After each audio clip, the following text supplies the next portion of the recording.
We saw previously in this chapter that there are three main aspects in the middle way system of meditation. The first is developing compassion.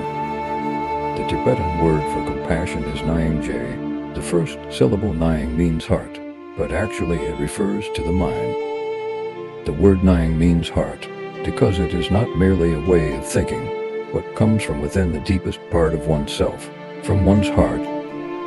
The second syllable of the word is ji, which in this context means protector. So the Tibetan word for compassion means that once we have managed to develop the feeling of true compassion, this attitude of compassion has the power to protect us from difficulties and suffering, and it also protects others from their problems and pain. All of this protection from pain and suffering comes from a pure attitude of mind.